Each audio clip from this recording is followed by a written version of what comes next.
We are live. Now remember, Nope.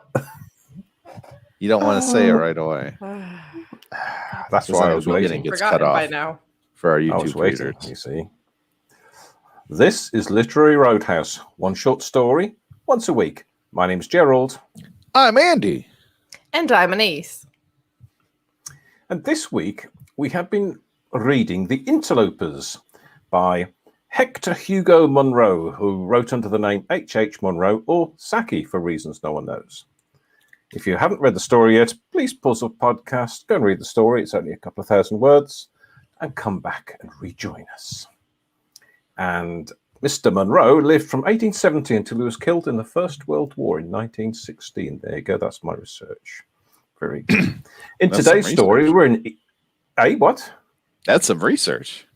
That's research, yeah. Yeah. It's a Wikipedia page. That's what that is. We are a well-researched podcast. I just want everyone to know. It's a very small portion of a Wikipedia page. But anyway, in today's story, we're in Eastern Europe, somewhere in the Carpathian Mountains, stretching from the Czech Republic, who are coincidentally playing in England's group at Euro 2020 Football Championship. All right, okay. There you go. That's a coincidence, isn't it? Awesome. Ulrich von Gradwitz jealously guards a narrow strip of land where he suspects his neighbour, George Zanim, poaches the wild game found on the land. He comes across his old enemy by a beech tree on a dark, stormy night. But a bolt of lightning brings the tree crashing down, trapping them beneath it. Oh no. They both assert that their men, from whom they are separated, would be there soon to be released them. But despite angry accusations, they begin to talk, and they say they're both similar in identical situations. They agree to cease all hostilities and be friends from now on. So that's good. Desperate to escape from under the tree, they both cry out simultaneously and eventually hear the rapid approach of feet running towards them. Do, do, do. And that's it. And I'm sure those are their friends, right? Yeah, well, who knows? You have to read the story to find out. You would think so. The story to find out. We're going to spoil it in the course of this discussion, though. Are we? Oh. Yes, we are. It's a key thing. It's the title. Wolves. Wolves, yes. The title could be multiple things. That is my second question. After my first question, which is, Andy, what did you think of the story? Oh man, it took me a minute because wow, I did not realize how short it was. It was quite brief. So I was kind of I was like, okay, now it's gonna get going. It's wolves. I was like, oh, we're done. Wolves. Okay. Wolves. But it took me a minute to figure out its pacing and what it was doing. But like I liked it as I was reading it. I liked property disputes in the Carpathians. That's right up my alley. And grumpy old men standing in a woods at night. That was fun. With guns. And then, right, they're just trapped under a tree for a while. That was great. Nothing was drawn out more than it needed to be, right? It's a punchy little story. It was really quicker than I thought even. But as soon as I was like, oh, what's going to happen next? Are they going to like, oh, yep, there it is. Okay, good. It didn't let me dwell on anything. It was snappy. I liked it. I liked it a lot. Okay. Gerald, what did you think? Yeah, it was a punchy little. I smiled at the end because I was carried along. It was a for an old story that I liked the language. It wasn't over flowery. It wasn't couched in weird oldie language words. It seemed quite a modern story, except it was quite simple, and we'll get onto that in a little bit, I think. But yeah, and you know, at the end when it says when they say which men is it? Is it my men? Is it your men? And they're wolves. Wolves. And you think, and it was it was quite amusing in a sort of a sadistic sort of way. But I liked it. I really did like it. It wasn't. My life hasn't changed because of it, but it was an enjoyable little interlude. Yeah. Well, so once they made friends under the tree, just to give you guys some insight into my mental life, I was like, oh, are they going to do this bittersweet thing where they like become friends under the tree, but then like, oh, they die under the tree. It was tragic. No one ever knew they became friends. And like they did, but also not like that. Much better. They said wolves. Right? Wolves. Done. Who are they? Story over. Gorge quickly. Wolves. Yeah, I think I'll have the same reaction to it as you guys. It's short, carried me along. I like the language as well. There was like, I hear what you're saying where it's not over flowery. I wouldn't know if I wouldn't necessarily call it modern. It was more like, it did have a slightly old-timey feel, but I guess it felt almost more like the way someone would speak. Like it felt like somebody was talking to me with the story, which I liked. And I think that's also what simplified the language. Because I think when people are, I don't know, I haven't been to that many places where people just, the oral tradition where they tell stories without reading from a prompt. But I feel like when people tell a story, naturally you don't give like as many physical details, right? Like you don't describe things as much. You really kind of boil things down to the essentials. And I think that's what makes it feel modern. But this actual sentence construction is still kind of more old-timey, right? Slightly longer sentences and certain phrases, good use of air for before. Still like some old-timey syntax, but I liked it because it kind of transported me to a different place, but it felt, more casual, I guess would be the word. Not overwrought at all, to your point. Yeah. Mm-hmm. But I wouldn't say underwrought. It was wrought. Okay. And I like the scene setting too. I thought there was, the description of the scene wasn't overdone. You had enough to understand where they were and the sort of layout and what the situation was. So it was good. Very, very one sort of level, but yeah. Right. Well, real good short story that did a thing, and it did the thing it was doing. Yeah. So this story is taught a lot in high schools, and I guess maybe also like entry-level college classes, right? But like it's a good teaching story because it does a few things super, super well. So I kind of wanted to get into what those things are, because I think one of the things that tends to happen on the show is we read so many short stories that we stop digging into the things that seem obvious to us. So maybe we should dig in, like, why is this taught at high schools? What is it doing super well? Yes, it's simple, but what's working? Yeah, I think the title's very good. I like that because you get. I mean, I suspect that's part of the whole story, isn't it? That they are the interlopers into this environment. So it's not an individual interloping on another man's land. It's they are the interlopers into this wild natural environment, which is quite nice. I thought that was very good. Right. Yeah, it's a boundary dispute between two guys and a bunch of wolves. And the wolves win. And the wolves win. It's their forest. So it's so just to draw that out a little bit more, there is a meta twist along with the plot twist, like a title, like, right? So there's there's a twist in the analysis as well, because in the beginning you're thinking the interlopers, it's about this border dispute and it's people intruding on your property, and then you realize no, all along it belonged to neither of them. It is nature's, right? Yes. Yeah. Nature gets its own back. Mm-hmm. And teaches them a lesson, but a shame they won't have a chance to learn it. Mm-hmm.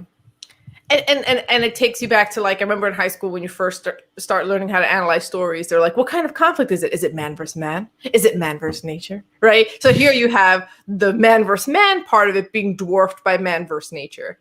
And especially because the man versus man one is resolved by the end of it. The man versus man one is extra small compared to the nature one. Yeah, that was it's that was really nicely done and a good little lesson for readers, really. I think that was well done. Mm-hmm. Like that. So one of the other ways that the story felt old-timey to me in a way that you don't see as much in modern writing, it's when you make improbable things happen and assume the reader is going to just let you get away with it because you're trying to make a point, And the reader does, right? So, like, what are the chances that these two men are going to meet each other without their other buddies around, just the two of them, and then a beech tree is going to fall right on them in such a way that they're both pinned, but neither one of them is killed, right? And I feel like it's fine. We forgive it because we see what he's doing. But there's a lot of modern writing where, like, if that happens, you're like, get out of here. Get out of here with that shenanigans, right? Right. Well, the thing I liked is that it didn't... I was sort of settled in, again, before I quite realized what story I was reading. I was settled in for, like, okay, we're going to follow this guy around in the forest. He's going to, like, think he sees the other guy, but it's not going to be George. It's going to be a deer. And then, like, where there's going to be some long thing. It's like, nope, here's this guy. Here's why he hates George. Oh, there's George. They're alone. Mm-hmm. It's just like... Go. Yeah. It's so, literally when he finds George and he rounds a tree, there's George. Like, that's literally how it's written. He breaks away from his men, walks on a hill, rounds a tree, face to face with George immediately. Yeah. Yes. But that's what I'm saying. We're like, how, and this is a genuine question because I don't even know the answer. Why is it that sometimes as readers, we let authors get away with that? We're like, yeah, it's fine. You can do whatever shenanigans you want to get to your bigger point. And other times we're like, get out of here with your improbable plot. You're twisting things. We don't like it. Why? I don't know why. Sometimes I let an author get away with it and other times I don't.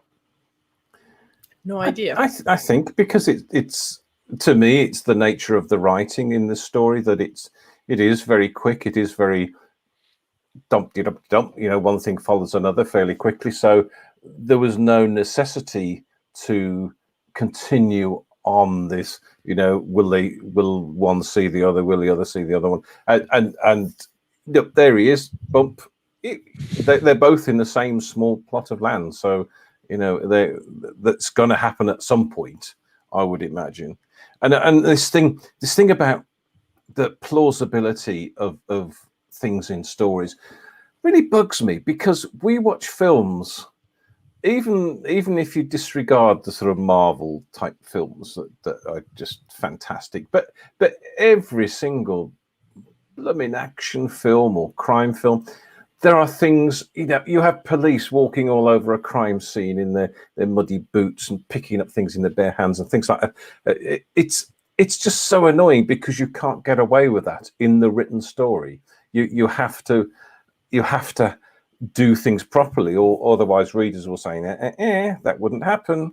So it seems like you can get away with things like that in a visual video medium, but not in written. So, but I think in this story, it sets the scene, it sets the location, and it brings them together. No more faffing around. That's important.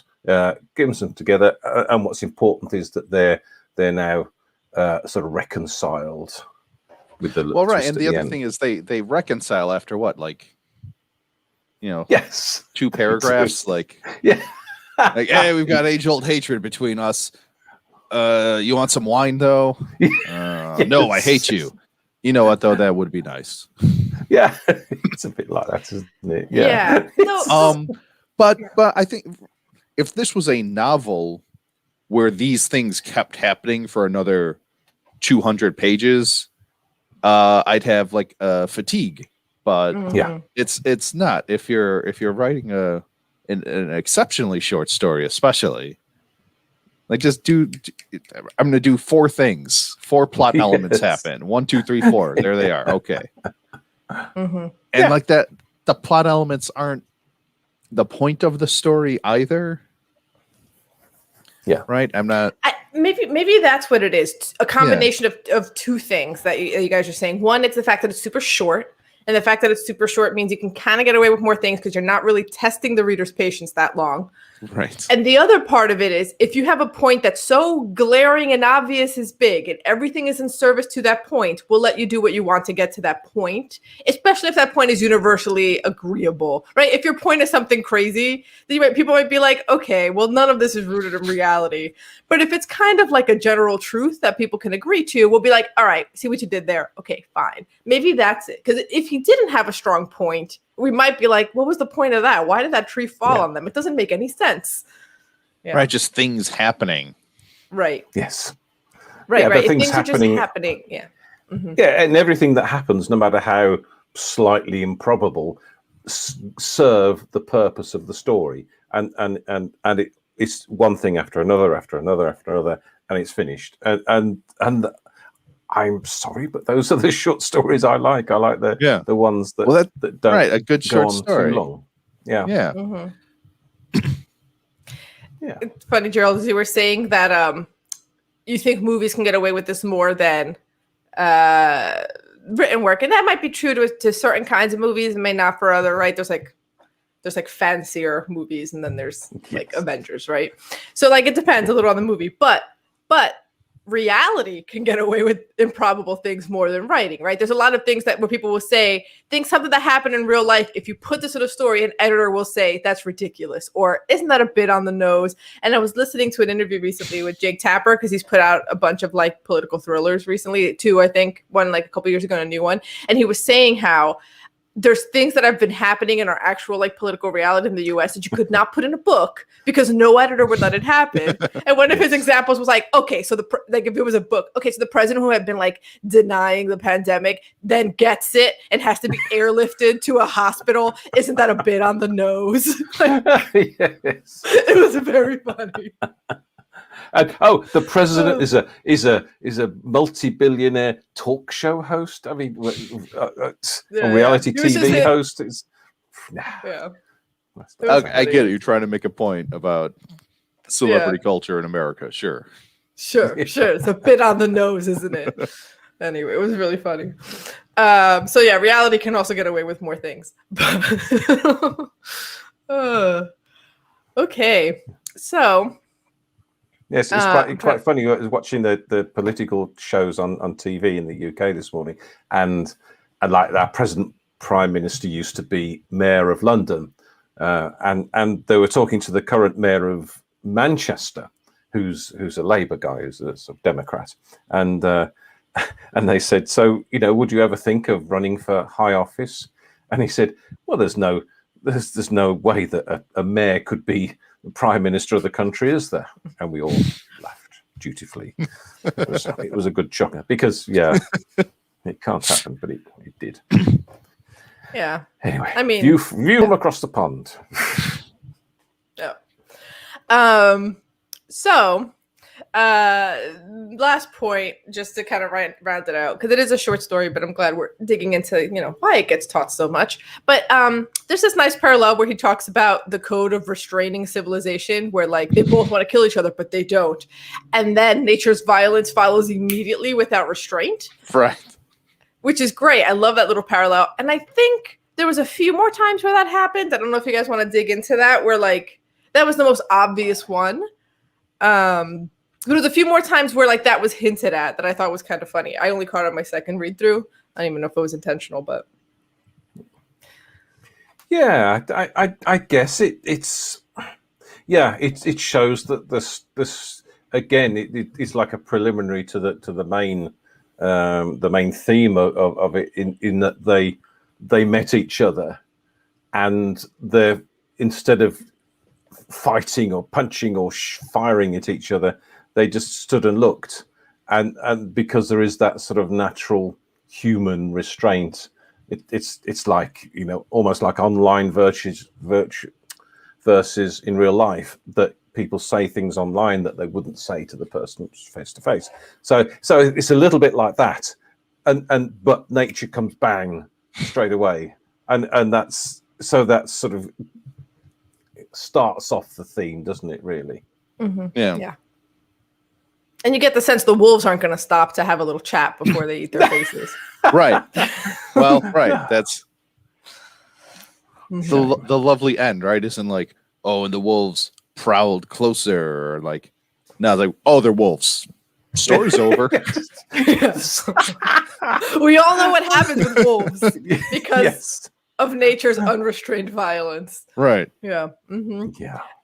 The other time where I sort of noticed that come up, it's when he's like, the neighbor who is trespassing says, if my men get here first, we're just going to leave you for dead. Maybe we'll make sure that the trunk falls on your head so you die. And then we'll send condolences to your family. We just listen like, and then this idea of like, we're going to still do the civilized thing where we send condolences, even though here I am plotting to murder you and telling you about it.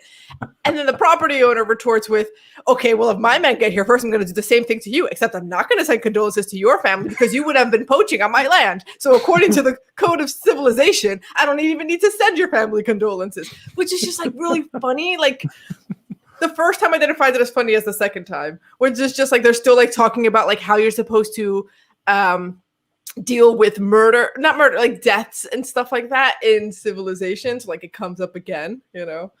And then they started talking about when they would be released, and they were good chums, and you know how the whole region would stare and gabble if you rode into the market square together. That sort of we showed them we've become friends. And I thought it was really, to that point, it was really funny. And no one could stop us. Who would want to?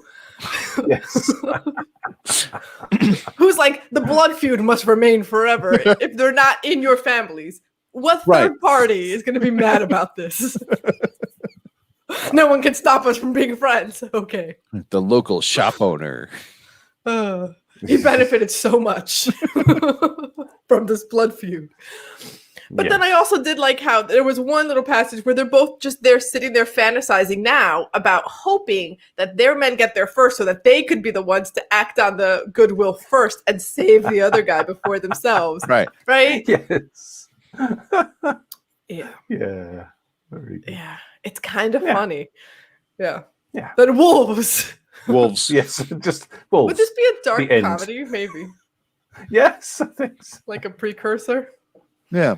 Are they your men? Are they your men? No. Who are they? Wolves. Wolves. Wolves. Close the curtain. Right. That's just the most beautiful part of the end of the story. Mm-hmm. Yeah. The word wolves. End of story. No need to. Bold. No need to add anything else. I wonder if it was bolded in the original publication or if that came later. I want to know. Like, is that something that the author said every time? Yeah, every time you publish a story, you better bold the wolves. Like, was that like a author choice, or was that like, you know, later publishers and stuff? I need to know. Yes. I don't truck with italicized wolves. No. Or non-formatted, just plain text wolves. Don't give me Plain that text either. wolves are the worst. Wolves. Okay, Very good. so I think it's time to rate it. Yeah. Yeah. Well, I'm gonna my rating's gone up a little bit. I'm gonna go 5.5 because I enjoyed it so much.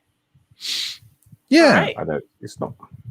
I was going to give it a 4, but I believe I will also give it a 5. I said also because I don't truck with half points. No, of course not. Right. Why would you? Haven't you given half points already? Didn't you cave once already? I don't believe so. And if I have, I choose to forget it. All right.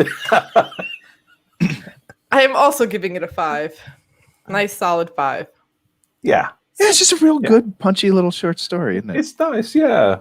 Yeah. I think we all enjoyed it, which is great. You know, it's it's not going to change the world, but I can see why it's taught in schools. And if I had first encountered the story when I was younger, I probably would have given it a 6, right? There's also this thing where the more and more you read, the more and more you come to expect. So you can still recognize a good story, but it might not make you jump out of your seat. Where I could see like a 15-year-old encounter this for the first time being like, oh my God, because they've never, which has happened to me when I'll go back and read something that I had that reaction when I was a teen. And then now I'm like, it's fine, right? Because, you come to demand. And I think also being a shorter story, I think it's easier to teach something that's shorter, that it's not a huge imposition. And that's why I never did English literature at school because you had to read big, thick books.